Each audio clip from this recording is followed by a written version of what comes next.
You're listening to Glove Up or Shut Up on the Angry Marks Podcast Network.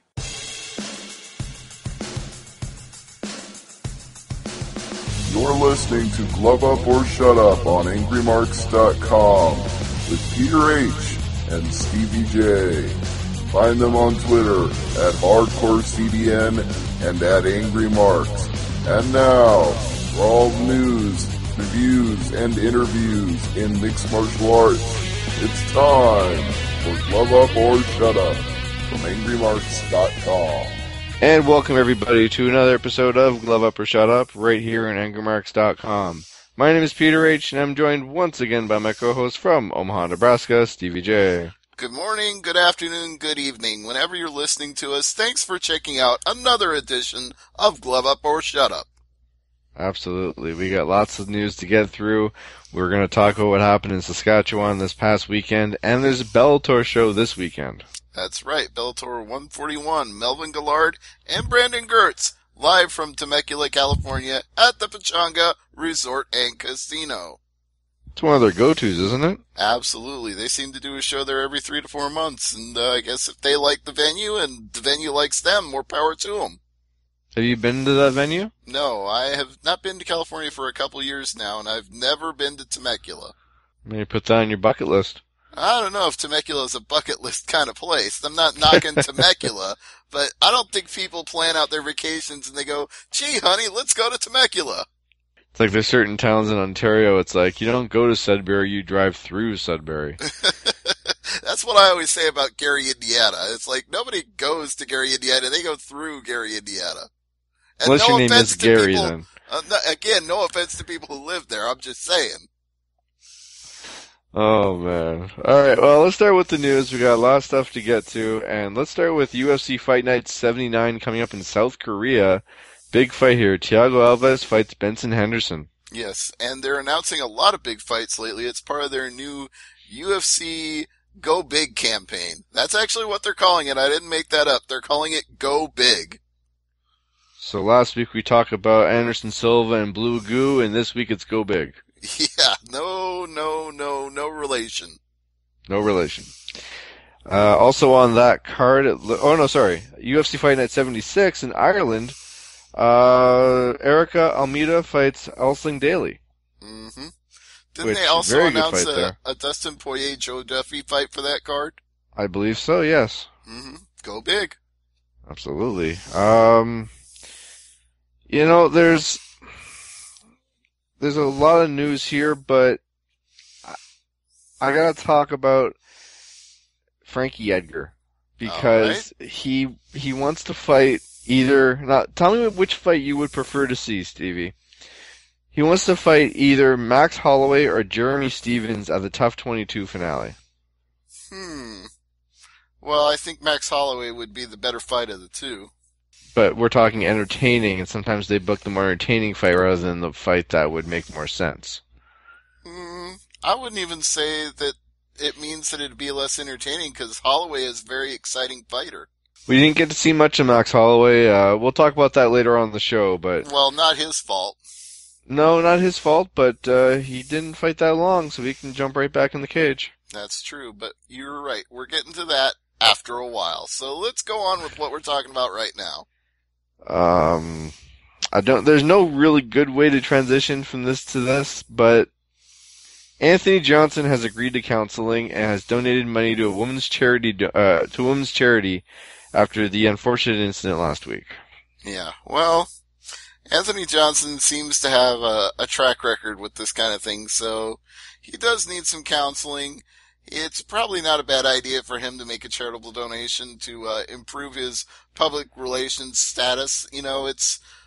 I'm not saying he gets to skate on all the things he's done in his life, and he shouldn't, but he better at least try to make some restitution for his past misdeeds. Yeah. It's a very public image. The UFC, it's a very public entity right now, and there are a few fighters who have taken some missteps, and And the Reebok thing only makes it more public, not less. Because Reebok is not going to want any of their fighters that they sponsor to have a track record of problems, so everybody better come clean and keep their nose straight. Well, let's transition from someone like Anthony Johnson. Let's talk about one of the bigger stories of the week. There's rumors flying around. There's a photograph from Front Row Brian. The story's been picked up by certain news sites that Travis Browne is dating, according to Travis Browne's wife, which pretty reliable source if it's the guy's wife. Yeah, Travis but there is Browne, a domestic dispute between the two of them, so I wouldn't immediately assume either side is credible if they're saying something about the other. I wouldn't say Browne is credible talking about her or she's credible talking about him, because they both have an agenda right now. That is definitely true, and there is the photograph, but it's not exactly clear as day, but there's a photograph of Travis Browne at dinner with Ronda Rousey. Yeah, and I looked at this photo before we recorded the show tonight, and my conclusion was there's absolutely no way to tell what they're doing having dinner together. They could be having a business meeting, they could be discussing training techniques, they could be just getting a bite to eat between sparring sessions. There's really nothing you can discern from this photo. They're not lip-locked, they're not holding hands, they're not doing anything unseemly. Now, Travis Browne in the photo. Now, the photo is basically, the original photo is a guy taking a picture of his daughter at the restaurant. Nothing wrong with that. Very innocent photo. But in the top half of the screen of the picture, you can see both Travis Browne and Ronda Rousey, and Browne is shooting daggers with his eyes at the photo.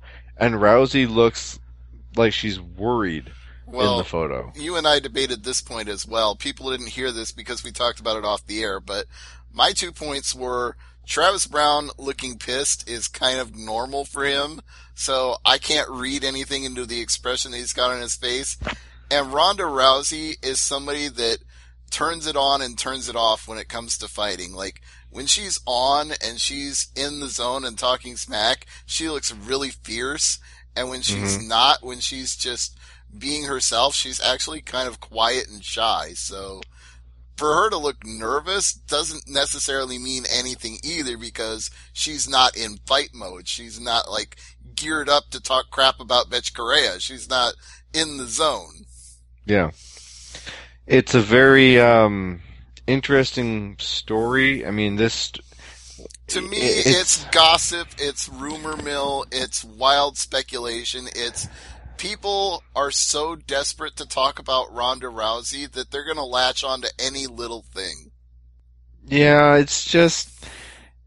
with TMZ, it's like where there's smoke, there's fire, and I think there's going to be more details coming out of this in, say, a week or two, because people are just getting it's just hitting the fan now.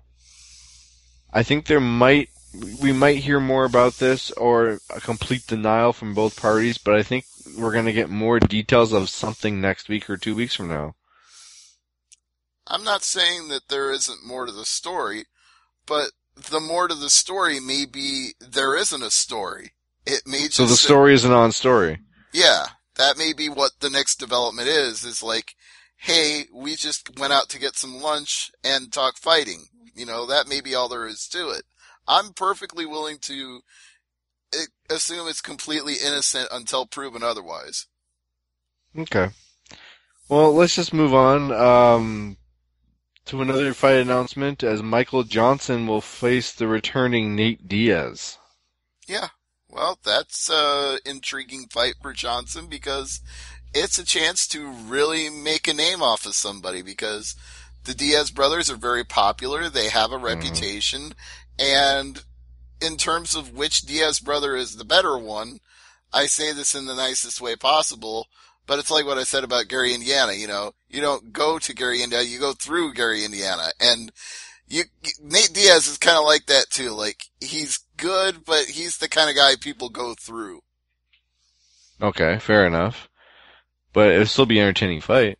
I mean, yeah, Nate Diaz will make it an entertaining fight just by being a crazy maniac like the Diaz brothers always are, but Michael Johnson is definitely the technically superior fight of the two, and it's the kind of fight he needs. Like, get a win over a name people know, and then people will really take him as seriously as he should be taken.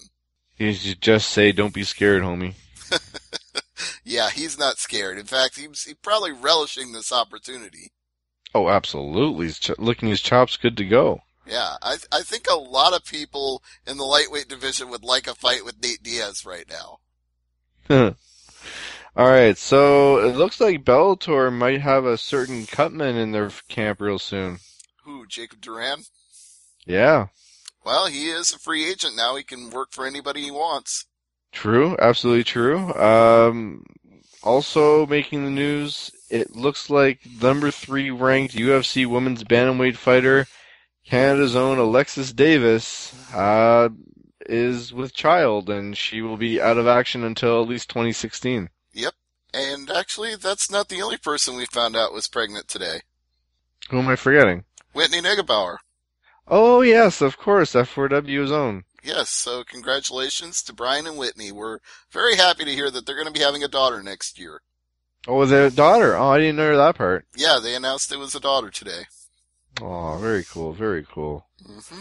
All right, yeah, so we talked about the Go Big campaign. It's kicking off September the 4th in Las Vegas, but the fights we mentioned before, one would assume it's under that umbrella. Yeah, all those fighters will be there for the Go Big announcement, or if they can't be there, they'll be promoted all the same. And speaking of Go Big, Junior Dos Santos is fighting Alistair Overeem at UFC on Fox 17 for free, Stevie. Yep. Huge heavyweight fight. Literally, yes, at a free fight on Fox. You can't get better than that, and they're going to do giant ratings for it, so literally go big. Interesting that JDS, it's his second fight back since, he hasn't fought that much. I mean, he fought Stipe Miocic, and that was it in December. Mm-hmm. And he's been waiting for a while, and injuries have been healed up, and he's good to go, and has to wait till December to fight. It's like, gee, a guy who fights once a year reminds me of somebody I know. Yeah, Anderson Silva. That too. It's interesting that the big name fighters only fight like once, maybe twice a year now. Well, you know what? Once you get to that level, you're entitled to. When you get to be that big of a star and earn that much per fight, yeah, you don't need to take more than 1 or 2 fights a year. Let's move on to Nick Lentz, one of your favorites. He's moved up to lightweight. He's fighting Danny Castillo at UFC on Fox 17, so the same card. This is part of what we've been predicting for a while now, ever since intravenous weight rehydration has been banned. So a lot of guys will be moving up in weight. And the last news item I will put aside just for a moment because it deals with what we're going to talk about right now, and that's the UFC show in Saskatoon, Saskatchewan this past weekend. Indeed, with a main event that promised fireworks, but ended up being a dud. It wasn't I don't want to say dud. I can, because just when the fight was starting to get good was right when it ended. It's unfortunate what happened. Yeah, well, for those who didn't see it, the bottom line here is that Holloway was countering DuBronx, put him against the fence, had him down on the ground, and then backed off because he didn't want to get into the guard with DuBronx and take the chance of being submitted. But when DuBronx went to get back up, you could see him immediately wince, start to wave his hand, and I think Holloway thought he wanted to tap gloves, so he reached out to tap, and then thought the fight was still ongoing and started to throw a combo, and you could see Herb Dean immediately step in there like, no, something's wrong with the kid, you gotta stop now. And the fight was over. And it was scary. Good on Herb Dean. As much people have just talked crap on Herb Dean over the last few months about whether he stops fights too early or too late or whatever they say about him, he absolutely made the right call in this case. Oh, absolutely. Yeah. As it turns out, this is freaky to even say, Charles Oliveira had a torn esophagus. He could have died. Yeah. So, very, very good move on Herb Dean's part. Like, we could have had our first fatality in the cage on live TV. Yeah, and it's just a total freak occurrence. There's nothing that Max Holloway did that suggests that could have caused it. There's no blow he landed. There's no move he did. There's no submission he applied. All we saw was Holloway put him up against the fence and then back away from the takedown because he didn't want to get into the guard. And then the fight was over after that. There's no one move you can pinpoint that caused this. Now, the news item I was referring to, UFC has announced that he has been released from the hospital, and all the tests have come back negative for any serious injuries, although his manager said that Oliveira suffered a micro tear in his esophagus, which means a 5-day waiting period before surgery. Apparently, all the tests for chest, neck, and throat were negative. There is going to be a follow-up appointment with his local doctor when he gets home. So he's in good spirits. He appreciates the support, and I don't know when we'll see him in the cage again, but it won't be anytime soon. I think he'll want to take it easy for a little bit. Yeah, I would too after a torn esophagus. Even if it's a micro tear, I'm sure that's very, very unpleasant. It's just not the way you wanted your fight to end in minute 39 into the first round. I think the result would not have changed whether he tore the esophagus or not. I think Holloway was clearly getting the advantage on him at that point in the fight. He was, as Michael Bisping said in the post-fight commentary, he was redirecting Holloway. Holloway was putting Oliveira wherever he wanted to put him, was firing combos, had the timing and the distance right. It wouldn't have changed the result. It was just a very lackluster ending to what could have been a great fight. All right, well, let's move on to a split decision victory for Neil Magny over Eric Silva, 30-27, 29-28, and 28-29. Well, you know how you always say, what fight was the judge watching and how did they come up with that scorecard, and you always make a big deal out of it? Yeah? This time, I'm taking a page out of your playbook because, honestly, the judge who scored that 29-28 for Silva, what in the flying blue Elvis was he watching? Flying blue Elvis must be an American term. I just made it up on the spot because I'm trying to curse a little less, but I seriously don't understand how any judge watching that fight could have reasonably concluded that Eric Silva won 2 out of those 3 rounds. In fact, I have an easier time believing Neil Magny won all 3 rounds than believing Eric Silva won even a single round, because he did nothing. He literally did nothing. And I'm watching the fight the whole time thinking, what's wrong with this guy? Did he have a bad weight cut? Did he lose some of his mojo after the fight with Matt Browne? Is he being too cautious?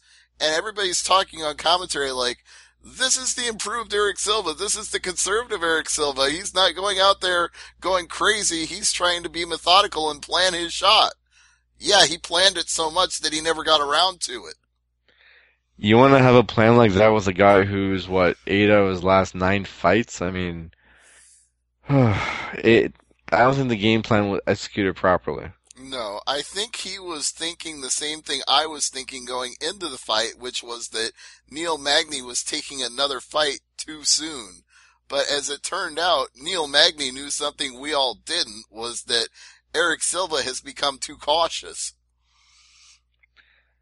He's not that old, though. I mean, usually you see that in a lot of older fighters. Yeah, that's why it was absolutely perplexing. I'm watching this entire fight thinking, okay, at any moment now, he's going to turn it on and we're going to get that fight like we had with Matt Browne. And I kept waiting and waiting and waiting.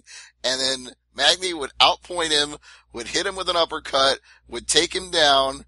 And the whole time I'm looking at that going, this is the Neil Magny we should have seen against Damian Maia that we didn't. Where was this Neil Magny when he fought Maia? No idea. Yeah, it's like night and day. Like, we got a way better Neil Magny and a way worse Eric Silva, and I never saw that coming in a million years. I did not see that at all. So, you're on the voter panel. Does this change Magny's ranking at all? I moved him up a notch. Did you? Yep. So what is he ranked at on your list now? I'd have to go back in and look, but I moved him up 1 spot on the win. I didn't think he got more than that because it was a very lackluster Eric Silva, who was also not ranked going into this fight. So you really couldn't move Magny up more than a spot based on that. Maybe two you're feeling generous. What I'm seeing here is Ellenberger and Alves are tied at 12. Magny's 14 and Kelvin is 15. Yeah, and I don't even have Kelvin Gastelum ranked, so. So you have someone else instead, so. Yeah. But then again, that welterweight division's pretty locked down for the top 5, 6 spots. I believe I have Ryan LaFleur at 15 instead of Gastelum. There you go. Not a bad choice there. I feel it's justified. I think he's done more to prove it than Gastelum has of late. Alright, so, boy, where do I go from here? Let's go with Patrick Cote and Josh Berkman. Yes, we saw the Predator. We saw the Predator of old with that knockout punch. Is he fighting better than, like, the younger version? I mean, this 2.0 is smarter. He's definitely fighting in a more practical way. This is like what Eric Silva was supposed to have been doing but didn't, and this is what Cote actually did. They were talking about Silva like he was being measured and he had a game plan and he wasn't going to get into a wild brawl. Well, that was the way Cote took it. He was trying to be measured and technical and wait for his shot. He just didn't wait too long. When he saw the opening, he pounced on it. When he saw that chin, he landed a sweet shot. And once he saw that fight drop, once he saw his opponent hit the canvas, he did not hold back. He jumped on and poured it on. I found his when he was covering up and defending himself, he was quicker than I've ever seen him. I wouldn't say if he was quicker than ever, but I was impressed by the way he was weathering the storm. When he'd get caught against the fence, you're right, he was covering up very smartly, was not eating a lot of big shots, and then was able to reset and immediately go back to landing his pick-pot shots. You know, he wasn't going out there throwing wild, but he was making his shots count when he landed them. Let's move on to Francisco Trinaldo beating Chad Laprise with TKO in the first round at 2:43. Man, Laprise got smoked. Yes, he did. Yeah, that's very unfortunate because I had high hopes for him. You know, coming out of Tough Nations, I thought he was, along with Aubin Mercier, one of the top prospects, but not his night. Trinaldo looked great, and I won't take anything away from him for that. He turned in a great performance. Absolutely. And Olivier Aubin-Mercier beat Tony Sims with a unanimous decision, 30-27, 30-27, and 29-28. Another one where I seriously question the judging. What judge gave Sims even one round? Really? How do you get that wrong? Aubin-Mercier won every point of this fight.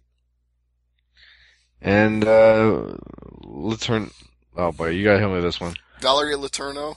Letourneau beating Moroz 30-27, 30-27, 29-28, and 29-28.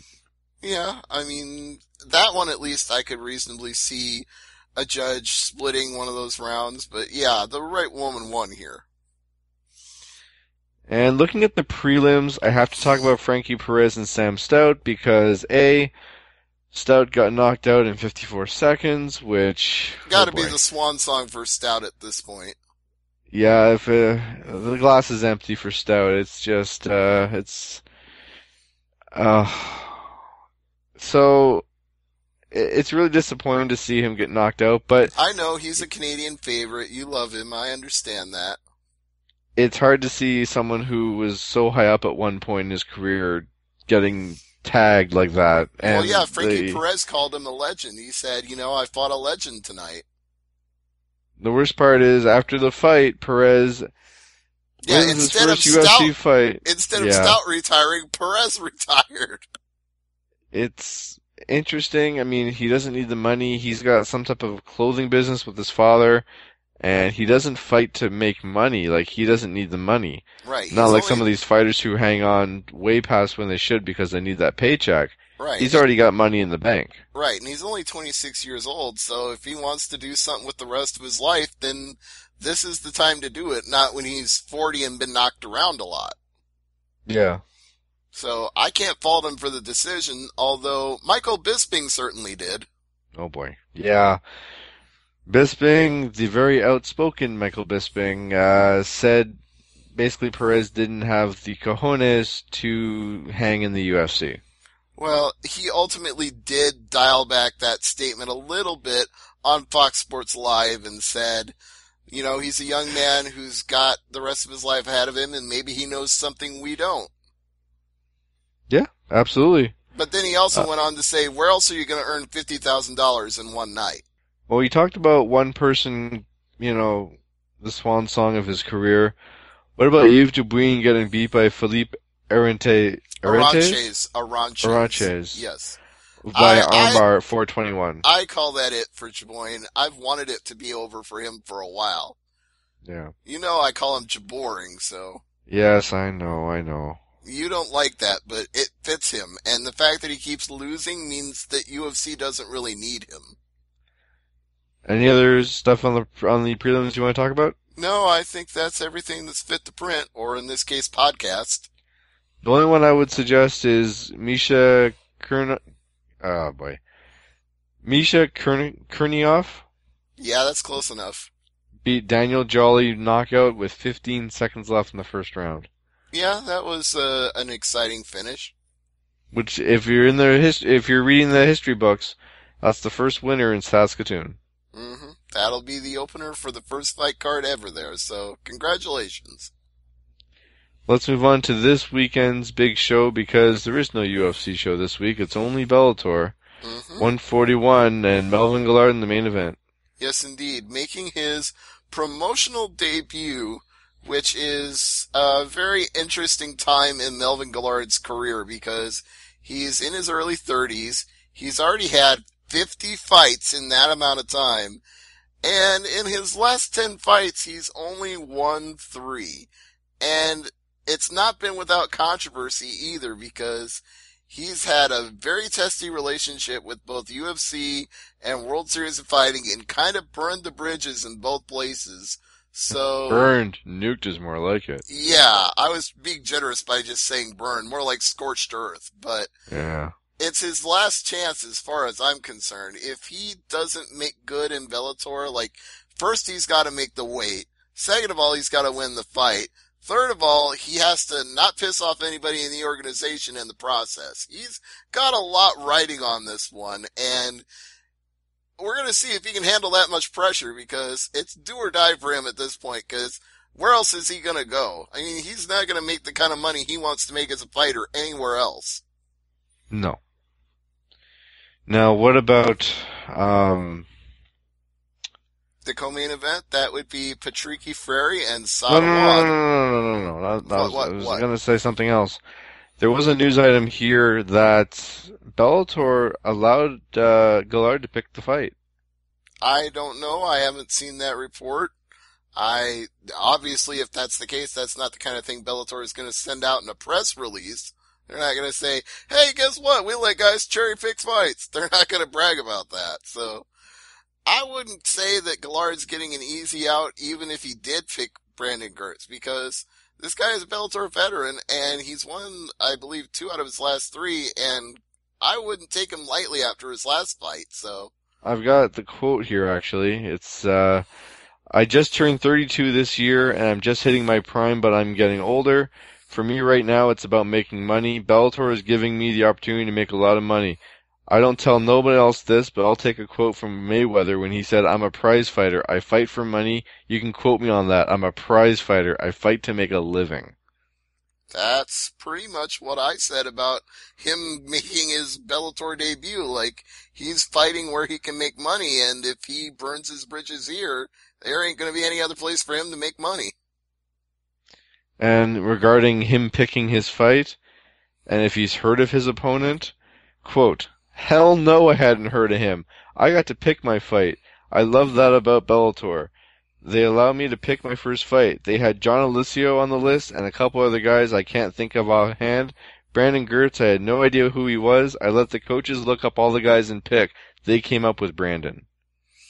Well, you know what? If I was Melvin Guillard, I wouldn't be taking him lightly, because Girtz has won 7 out of 11 wins by submission, so Guillard makes a mistake here. He's going to get caught and finished. Absolutely, but Guillard and Alessio would have been a great fight. Well, maybe that's down the road if he wins this one, but Yeah. you also got to watch out for Gertz's punching power. I realized that Guillard is better known as the knockout expert with 65% of his wins coming by KO or TKO, but last fight that Gertz took, he got a first-round finish of Benny Madrid, and he hadn't really been known as a superior striker, because like I said, most of his wins come by submission, but what he did to Benny Madrid, again, suggests that this is a young prospect, and Guillard he calls himself the young assassin, but he's also been around for a really long time. He may be only in his early 30s, but he's got 50 fights, so like we tend to say on this show, there's some tread worn off those tires, and taking a fight against a young buck who's improving when you're a somewhat aging veteran is a very dangerous proposition. Now, what would happen if Gertz, after he wins by knockout, takes his mouthpiece off, goes at Guillard and goes, "Welcome to Bellator," and just walks away? Yeah, that would be funny. It wouldn't necessarily be a classy thing to do, but it would kind of be a dick move, but I don't know if I see Brandon Gertz as that kind of guy. It would be entertaining, but I don't know that happens. It would be something they would put in like commercials for the rematch or something. You know what I mean? Like, honestly, you're trying to build. It's more like the kind of thing that Melvin Guillard would do to Rich Clemente. Oh, you had to go there. Well, that's kind of the fights that made him famous to a lot of people. Yeah, I guess. All right, Sadawad against Patricia Pitbull Ferrari, which how is this on the Patricky, not Patricio. Patricio right. is the featherweight champion. And Patricky is his older brother. Are you surprised this is in the main event? If Melvin Guillard wasn't on this show, it probably would be, but because he is a known quantity, so to speak, and it's his Bellator debut, they're trying to make it into a big deal. But I see the logic here because they're putting 2 lightweight fights on the card, so you've got 4 guys that potentially move one step closer to fighting Ill Will Brooks, and in Sadawad's case, that's an interesting proposition given that he's split 2 fights with Brooks. He beat him with a knockout before he became champion and then lost to him after he became champion. So I'm sure Awad would like one more chance to see if he can get 2 out of 3. Whereas Patricky Ferrari is the older brother, but he's kind of in his younger brother's shadow because his brother Patricio has achieved more at becoming a featherweight champion and defending the title successfully, whereas Patricky has come up short in a couple of tournaments now, and everybody always thinks he's the man, and he's definitely one hell of a knockout artist when he lands the right punch, but he's just got to put it together for more than 2 or 3 fights in a row, and then he can get all the way to the top, and we got to wait to see if Patricky will get there. I want him to get there. I like the guy personally. It just remains to be seen. He's got that X factor quantity where you think he can win every fight, and then sometimes something goes wrong and he just doesn't. Well, I mean, this is why you fight the fights. That's what we always say, right? Absolutely. I think these are 2 great fights on top, and we got 2 great heavyweight fights underneath. What about Josh Burns and Justin Wren? Very, very interesting story here. Do you remember Justin Wren from The Ultimate Fighter? Of course. Yeah. Do you remember what he did after The Ultimate Fighter? Not so much. Yeah, that's because he spent 5 years in the Congo. Oh, boy. Why the Congo? He went there to fight for the Forgotten. It's a charitable organization that helps the pygmy tribes of the Congo. And now he's back? Yeah, he's come back after 5 years and wants to take another fight and see if he's still got it. Well, hell of a test in Josh Burns. Yeah, I mean, it's, not the greatest. Not a tomato can. He's 8-8. It's not like he's fighting a world beater, but when you've been off for 5 years, who knows what your skill level is at this point. So that 8-8 guy could take him apart if Justin Wren isn't ready. So it's a winnable fight on paper if we get the old Justin Wren before he took 5 years off to do humanitarian aid work. Should be a good fight, though. Rafael Butler and Lorenz Hood wrap up the main card on Spike.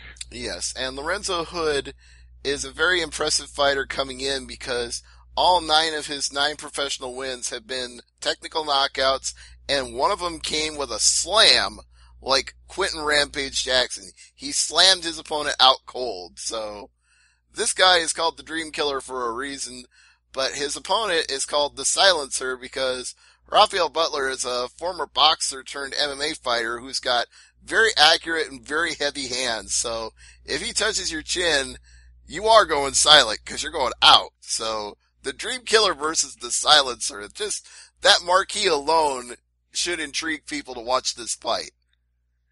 The Dream Killer and the Silencer. As Lorenzo Hood said to me when I interviewed him, if I was a fight fan, I'd want to see that. It's just interesting to see that,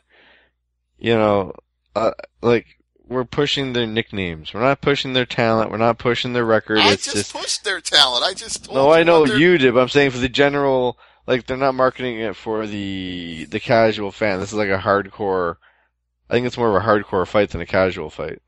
I think you have to mention the nicknames to make it a fight for the casual fan. I think Bellator has entered this new phase where they are going to look for ways to promote fights to interest the general public, and I don't blame them for that because it's a strategy that we've seen pay dividends for them over the last year.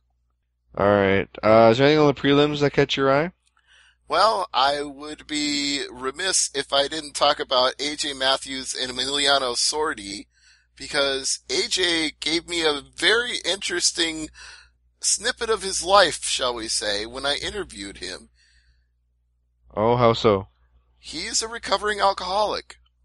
Really? Yeah, he kicked the bottle like May of this year and says that everything in his life has changed since then, that for the first time in his life he's training sober, he's fighting clean, and he's going to be the best AJ Matthews we've ever seen.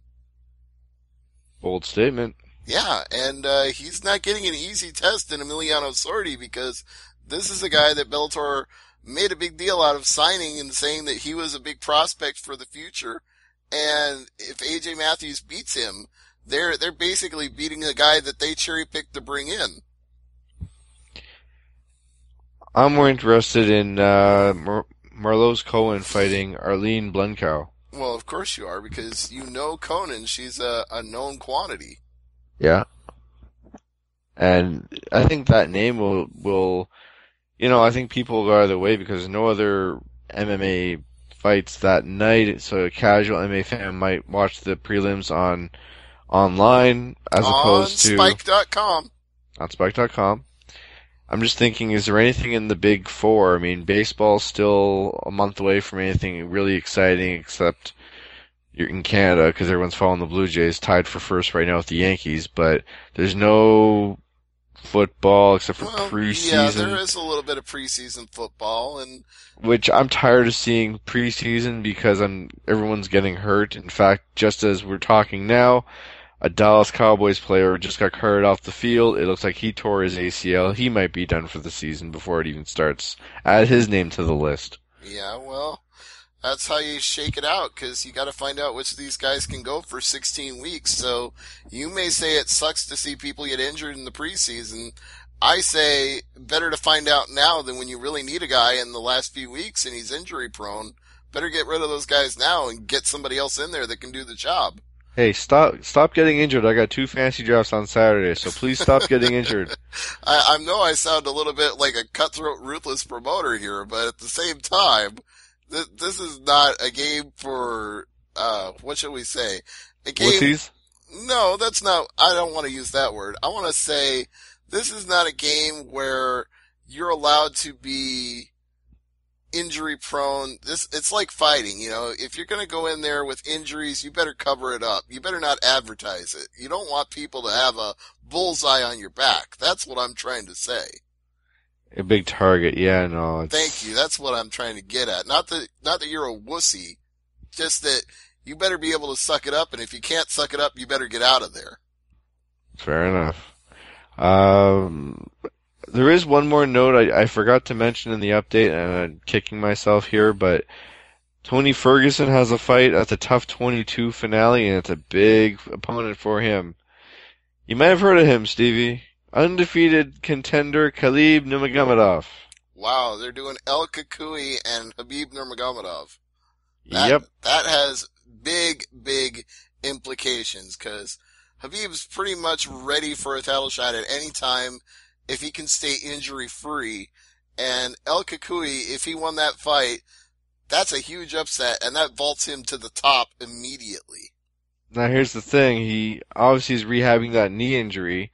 He moved to Vegas because he wanted to rehab there. Guess which fight camp Nurmagomedov is fighting out of?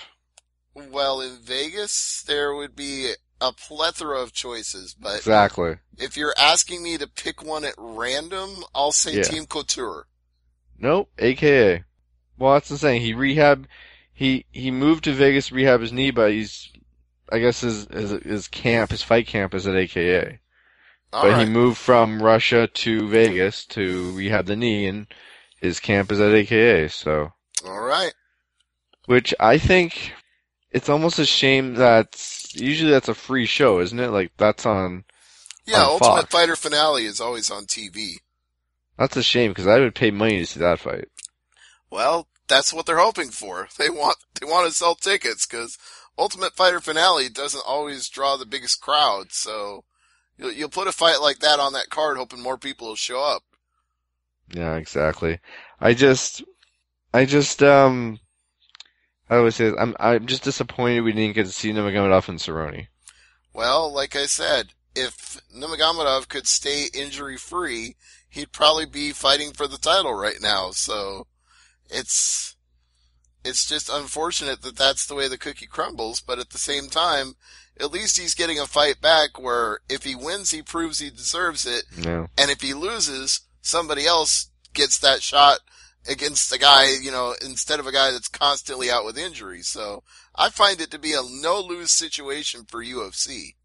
I mean, it's a good fight. I mean, it's definitely gonna have more eyeballs watching the product because of it. I'm really looking forward to it, and whoever wins that fight, boom, it's like a rocket ship right there, because that's a fight that will shake up that division, and I think. I just don't want to see go to the judges. I want to have a decisive win here. I don't want to have like a 29-28, 28-29 scrap. I want to see a TKO. I want to see a tap out. Well, you know what? You've got the two right guys for that formula then, because Khabib Nurmagomedov is a pretty dominant fighter, and El Kakui is a knockout artist. So you're going to see somebody get a decisive win here. I doubt you're going to get a split decision. Now, I think you're right. The question I have for you, Stevie, is that knee, your first fight back, usually you fight someone not lesser to the point where it's a tomato can, but Ferguson's a pretty good fighter. Like, he is amazing. Like, he's, 6 of his last 7 or something like that? That's a tough task for your first fight back. If he can win this fight, that knee is like 110% then. Mm-hmm. Yeah, he's not just 6 out of his last 7. He's 6-0 in his last 6. That 7th, you know who the 7th was? The last guy he lost to? You should know. It's somebody we talked about earlier in this show. Not tipping my tongue. That's the worst part. You're gonna kick yourself. Go ahead. Who? Michael Johnson. Damn it. That's the last guy who beat Tony Ferguson. That's how good he is. Oh, wow. Well. And you know what's even more ironic about that? What's that? That fight was on a UFC on Fox card headlined by Diaz versus Miller. It all comes full circle. That's our show for this week, Stevie. Anything I want to plug? Cheap plugs? Yeah, cheap plugs. Let's say go to MMAmania.com for my interviews with Patricky Frary, Lorenzo Hood, Rafael Butler, and AJ Matthews. And check out my Bellator coverage there all week long. And what's on tap for Thursday night AMP? Well, we'll find out on Thursday, because right now I don't have a guest lined up, so we may just do it freestyle. Freestyle talking Raw on the finale of Tough Enough. Yeah, I think those would be 2 good topics. Alright, well, for Stevie J, I'm Peter H., the Hardcore Canadian. Before I go, I want to thank the people at Live 88.5. I was on there last week, had a great time. We have the clip online on YouTube, and I believe you tweeted it out as well. Go check it out. Great review there, and yeah, just had a blast there. So, for Stevie J and Peter H. Hardcore Canadian, thanks for listening, and as I always say, never leave it to the judges. Good night, everybody. And since he mentioned Twitter, follow him at HardcoreCDN and follow me at AngryMarks. Good night. See ya.